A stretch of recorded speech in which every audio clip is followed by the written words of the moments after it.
Salut tout le monde, donc dans cette nouvelle vidéo on va se retrouver pour savoir comment élever des Lasius flavus. Donc Lasius flavus qui ressemble beaucoup à la Lasius niger mais en version rouge, j'ai peut-être un petit peu plus petite. Cette espèce s'adapte facilement aux conditions d'élevage proposées.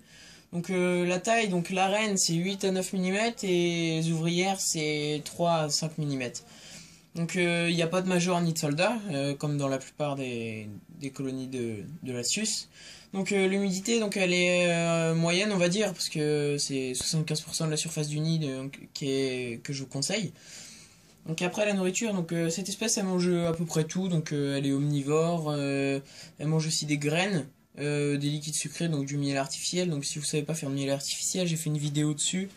Après elle mange aussi des insectes, donc les insectes, faut les mettre 48 à 72 heures au congélateur si vous les trouvez en nature par exemple, enfin si vous les trouvez en nature. Et par contre les insectes d'élevage, donc vous pouvez les donner comme ça, ils sont pas en contact avec des acariens ou d'autres bactéries. Donc après, dès que vous arrivez à peu près 100 ouvrières, donc vous pouvez leur donner vivant. Donc après pour la fondation, donc moi ce que je vous conseille, c'est soit vous choisissez une colonie polygyne, donc polygyne qui signifie plusieurs reines, et monogyne c'est une seule reine. Donc moi j'ai une colonie à 3 gynes, donc polygyne. Je vais la laisser à peu près 1 mois et demi, 2 mois dans le noir, et je vais essayer de pas trop les déranger.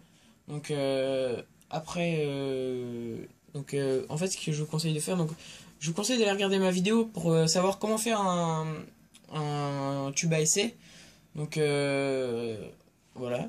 Donc, après, donc les températures de à peu près 20-24 degrés, c'est une bonne température.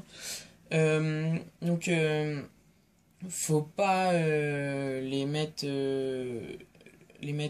à une température trop haute ni trop basse, parce que après la colonie elle peut mourir parce que la reine pourrait arrêter de pondre ou voilà. Et donc après, la durée de développement de l'œuf à l'ouvrière, donc ça met à peu près 1 mois et demi, 2 mois, donc c'est pour ça que je vais laisser tranquille ce temps-là.